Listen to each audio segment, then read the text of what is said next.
Hello Aries, great to have you here. My name is Shauna. Today's reading is a general love forecast. As always, take the messages that resonate and release anything that doesn't. Don't forget to like and subscribe to stay connected with upcoming readings.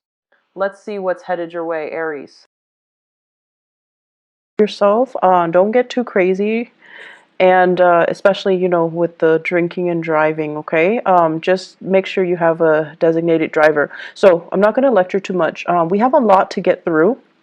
So I have 4 messages that are coming through. I'm going to relay them first, and then we'll break them down, unpack these ideas just a little bit, okay? So the first message coming in, things, the cars, the house, the dogs, the property, all of these things that make you you. The second message here is, it says settling down, pros and cons. And it says wanting to start out over with work. So settling down, but then wanting to start over with work. So you're kind of thinking about settling down or starting over with work, and you're weighing out the pros and cons. The third thing here is they're asking you, are you feeling a little bit scared of change? Because I feel like you're content right now and you want more out of life, of course, but then it's the material things that are bogging you down just a little bit. So they're saying here, are you willing to let go of these material things and start over, begin anew, start a new adventure? And as adventurous as you say you are, this is kind of like the test phase, okay?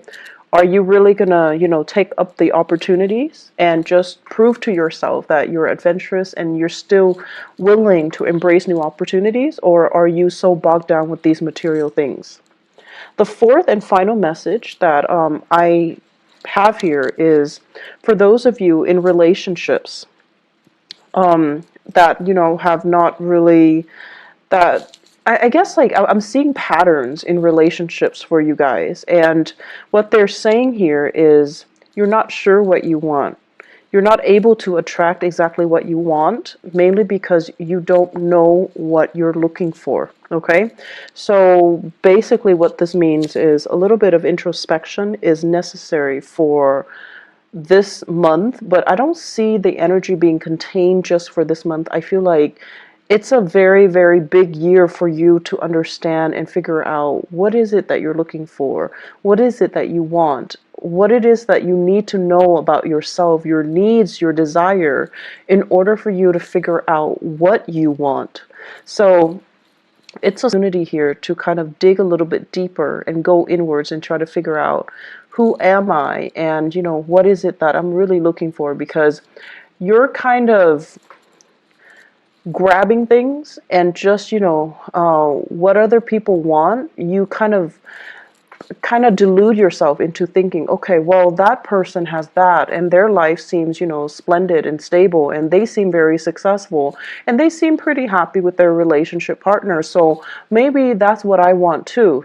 So like, you're emulating somebody else, or you're looking at what other people have, and you're just like, okay, maybe that's what I want too. But I feel like the process for you guys is very subconscious. It's sort of like you see this ideal image and you're like, I want that, and you work towards that, and then when you get there, that's when it's sort of like, it's not really internally and emotionally what you have arrived at. It's just something that you kind of gleaned and picked up and thought you wanted. So that soul searching journey is going to be in store for you. So let me just unpack some of these messages, okay? So the first one, material things. The cars, the house, the dogs, the white picket fence, the corner office. And right now, what it denotes to me is that many of you are financially very stable. You're where you need to be, and I feel like you have a lot of career and professional success, okay? So I'm seeing people in corner offices, sipping their coffee, sipping their tea, looking out the window, and, looking at the people on the ground floor outside the building. So you're just like, I've made it. I'm very established. I've been with the company, the organization for quite some time. I have a lot of respect. I have seniority. I have, first dibs when it comes to vacation days. I have first dibs when it comes to changing to a new office. So you're sitting pretty. You're in a really good space right now. And so a lot of the times too, when we are kind of like at the peak of our career, we kind of think about, what's next? I'm already maxed out. And I feel like, Virgos in particular hit this period last year. If you have Virgo and friends around you, you might want to talk to them about this and just ask them like, hey, did that happen to you last year? What did you do? How do you know where to go? How do you know when to change direction? They're very good at that, because when they feel like I'm not learning anymore, I'm not being challenged anymore, they want something new. And I feel like for you guys, it's time for something new, but you're secure where you are. It took a lot of work, and you took great pride in all your accomplishments. So where you're at right now, you feel like you can finally exhale, and you feel like that sense of contentment. And you want to stay and stay and stay. And when we stay in a hot bath, the temperature will eventually, get cooler. And then we find ourselves all of a sudden, trapped in a cold bath. So that's what it's starting to feel like to me. And I feel like you're at this point where you're comfortable, you're accomplished, you have seniority.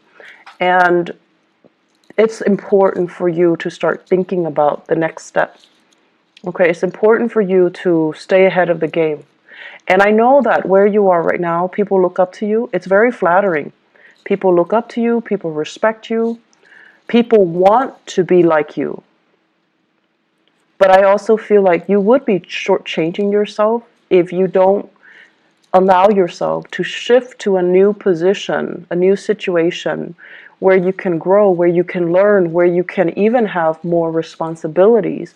So maybe, shifting into a managerial position, shifting into supervisory position, doing a lot more training. But either way, I feel like you need to grow more. It's safe and stable and definitely very nice where you are at, but I feel like there's still a lot more climbing that can be had, okay? The question here that you want to ask yourself is, so what's next? What are we working towards? What is my next step? What do I want to happen for me for the next 5 years? So think to yourself, do I want to stay here for the next 5 years? For the next 10 years? Am I going to be happy? Is everything just, going to be the same? Am I going to be content? So you want to start thinking rather than, 1, 2, 3 year plans. You want to start thinking longer term, 5, 10 years, okay? The second message here, I hear settling down, children, and then wanting to start out with a new path when it comes to your work.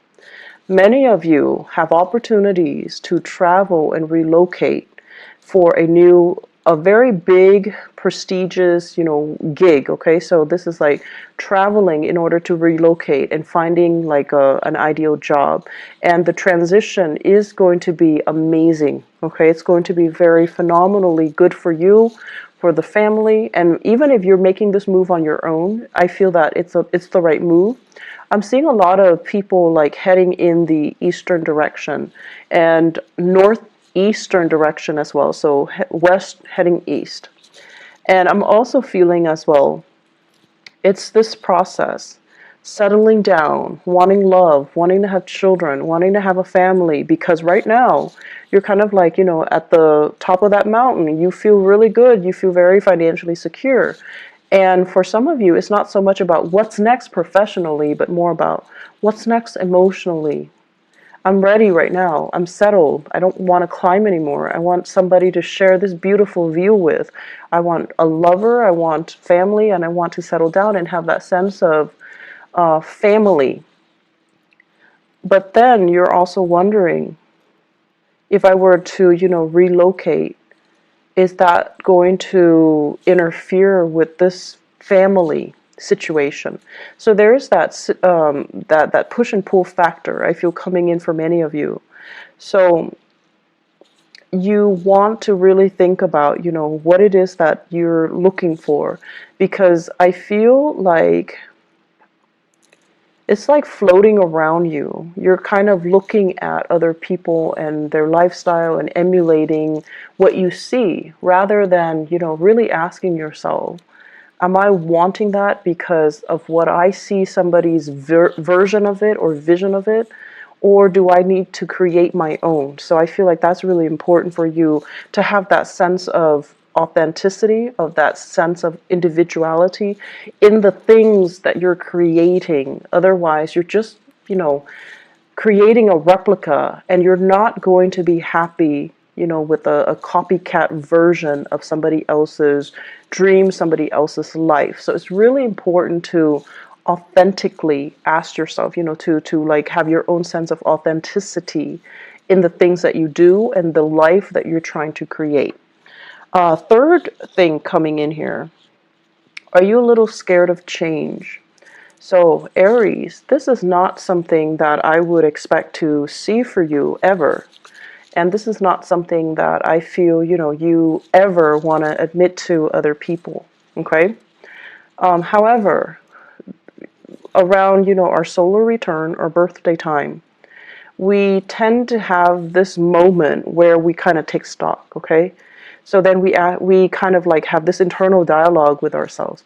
Okay, how old am I? How old am I turning? Am I turning 34? Okay, so I'm 34 right now. Where am I in relations to all my friends? Are they as accomplished as me? Do they have families? And I feel that you guys do this internal dialogue. You go through it. And what it does is that you're once again this sense of having a timeline. At this age I have to do this, at this age I have to get a house, at this age I have to get a boyfriend, at this age I need to get married, at this age I need to have kids. So it's just this keeping up with the rat race, okay? And then also having these expectations for yourself about when things need to be achieved, when things need to be done. The past 10 years, I feel for many of you, things get sidetracked and you feel almost as if I can't have it all. It's almost like love would be going great and then career would be kind of like at a lull, okay? Like I hate my boss, I hate my coworkers, but then love is great. And then for the others of you, it's the opposite, where it's like love was just kicking your butt, and then career was really taking off, friendships were thriving, social life was vibrant, but then the love situation left you feeling almost like it just corroded your self-esteem. And so right now, I feel many of you are at a point where you can have both. You definitely can plan for both. And both of these great things are coming in for you in love and career as well. And so when they both come at once and they're both so stable and splendid, it's almost like you can't really believe it. You feel like, I can't close my eyes. Otherwise, I'm going to wake up and realize it's all been a dream. So you're at a point right now where things are really good and you want to just, you want things to be status quo. And you fear any type of movement, any type of change is going to snap you back to reality and kind of like pull this idyllic situation away from you. So it's like you're fearing change and you fear that change will disrupt whatever is real in front of you. And the point that we need to remind ourselves is if it's real, it's going to be there no matter what, right? If it's an illusion, then it's never real to begin with. So I feel like you kind of need to gently remind yourself, if it's real, if it's meant for me, it's going to be there no matter what. And I feel many of you have dealt with, this big, big, big relationship that kept coming back, And you're just like, oh, it keeps coming back. It's meant for me. And then because it wasn't meant for you, it wasn't like, what's meant for you, it was a mistake. And now you're kind of doubting your reality. Now you're kind of doubting, but how will I know? Because that last thing kept coming back, but it wasn't right for me. How will I know? How can I make that how can I distinguish what's really for me versus what keeps coming in to test me? And so you're having a lot of, self-doubt. You're also doubting your reality. You're doubting as well what you know and what you can trust, okay? My advice for you guys when dealing with this is if you're chasing it, it's not meant for you, okay? And let's just admit to ourselves there was a relationship and you tell yourself, oh, he or she kept coming back in, they kept reeling me in, but honestly, I felt like you chased it. And so, whatever you're chasing, if you had to chase it, it's not right for you. It's trying to go the other way. And you're kind of like superimposing yourself in front of it because you're chasing it. You want it back. You want to retain it. You want to own it, and you want to possess it. And that's a major indicator that something's not meant for you, someone's not meant for you, or a situation's not meant for you. So let's not kid ourselves about that, okay? Be very, very real with our intentions, okay? So, the I guess to sum up that third message, are you feeling a little bit scared of change? I feel that you are, Aries, and I feel a lot of it has to do with the fact that something happened in the past and you can't trust it anymore. And the right thing for you to do right now is, let it come to you. Don't chase it, okay? You're a very proactive sign. You're very resourceful. You're also very impatient. You want things to happen faster, quicker, more intense, more, magnitude, more excitement.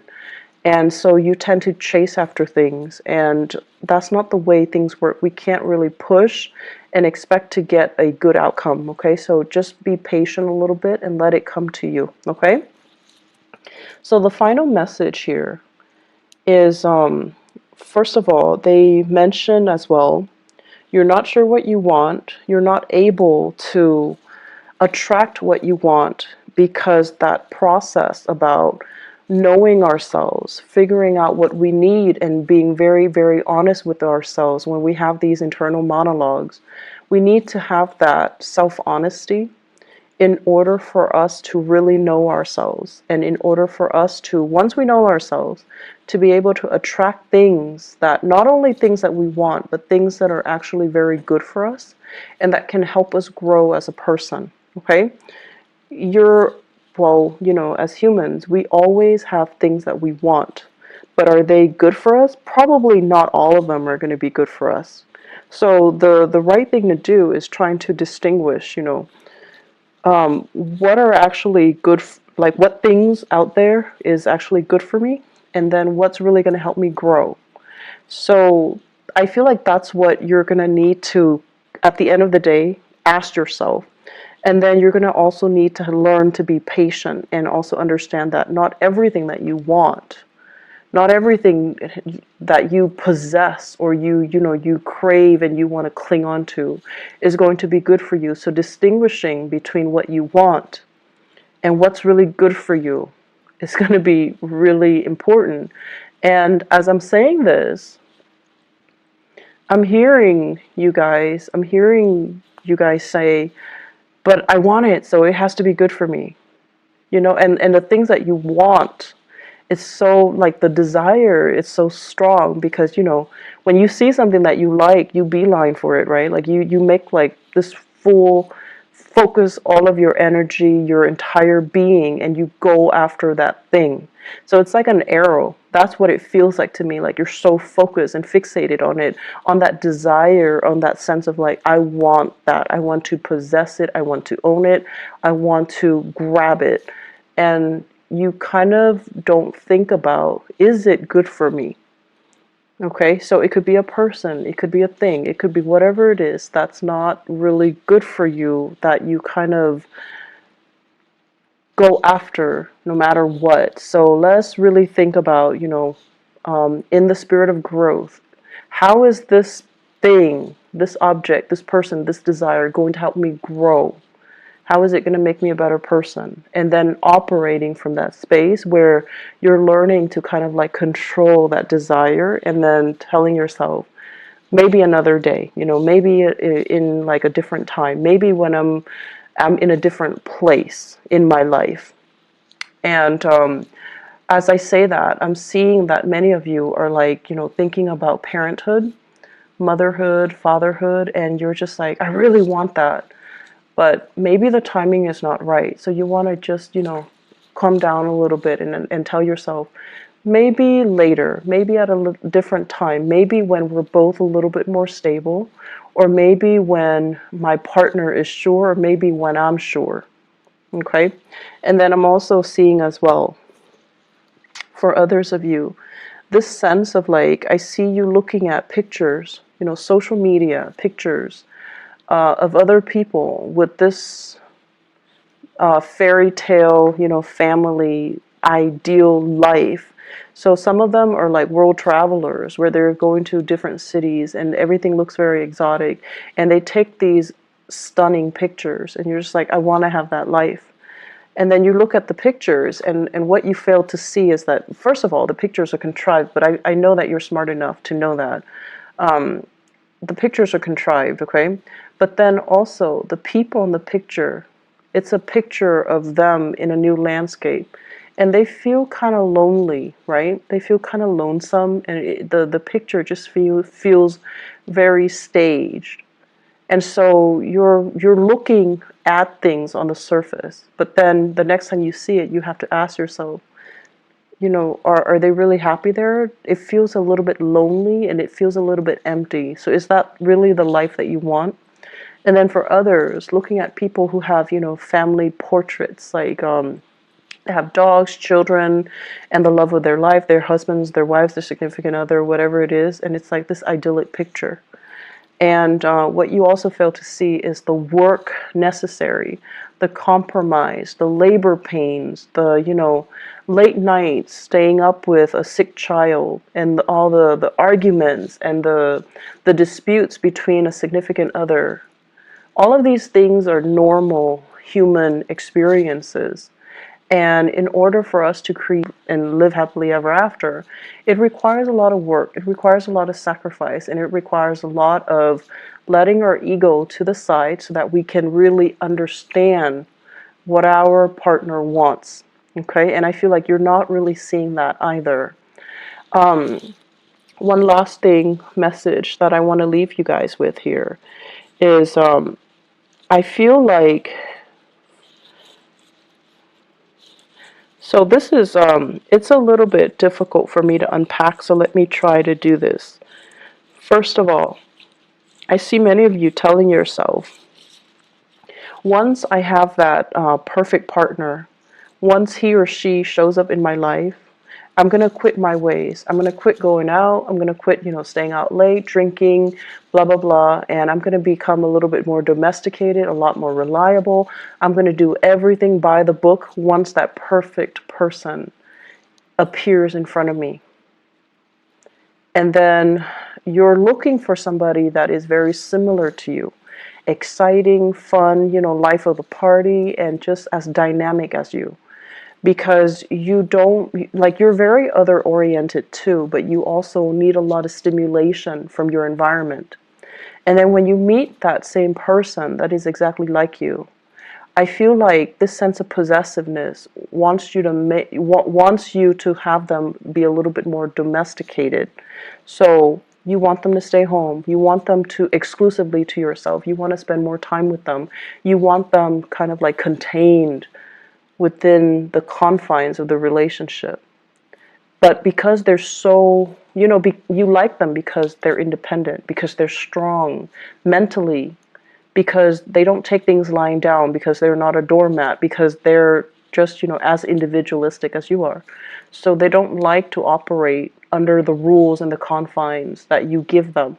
So I feel like that's what's happening here. You're attracting exactly the types of people that you want, but because they're so much like you, that it's really hard for, two people who are so fiercely independent and who will, adamantly advocate for their independence to really be together and to really compromise with each other and to really feel like staying home and watching movies, all day, every day is enough. So I feel like that's what's really happening here. And so you have to try to figure out, You know, it's not so much what you want in a relationship partner, but finding somebody who's right for you, who will give you that emotional nurturing. Okay?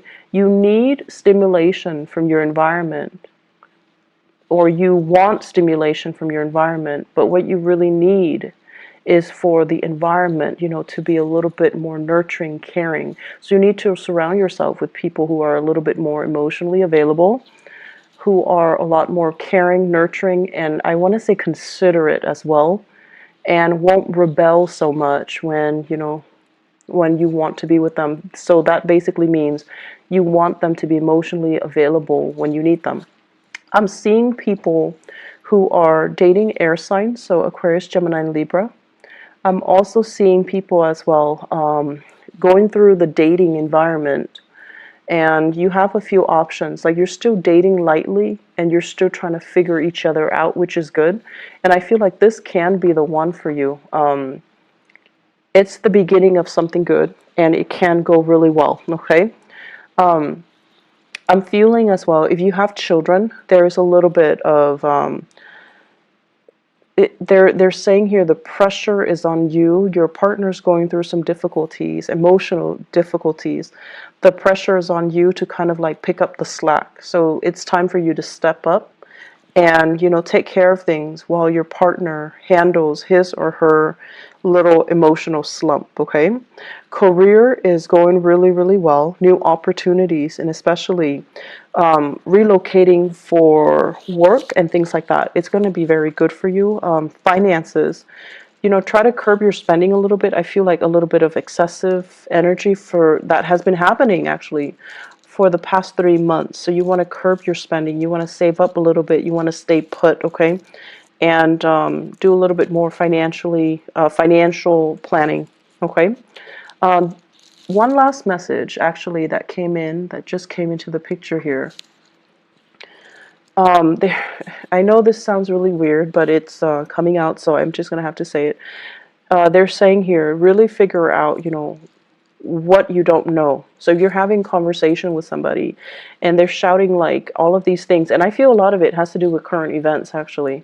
So if they're saying like, how do you feel about, you know, what happened in Russia, what happened in North Korea, and things like that, and you're just like, I don't know what happened. Well, it's really important to brush up so that you can have these conversation starters, okay? And I feel like it's important to kind of like see the world in a more, I want to say like to be more of a global citizen. I feel like that's going to be the next stage or the next evolution for you guys, especially for those who have already, who are at the peak of their career. Okay, so the next stage is to be more of a worldly citizen or a global citizen, to be a little bit more socially aware of what's happening around the world, and to be able to have opportunities to travel a little bit more further and wider all around the world. Okay, so that's coming in, and I feel like that's the next stage of your evolution. I do wish you all the best, Aries. Take care of yourself. I feel like this month is going to be very, very dynamic. I don't see a lot of busy energies, but I feel like, you know, it's centered greatly around love and around career and achievements. You're going to be quite happy, okay? Take care of yourself, and I'll talk to you soon. Bye-bye.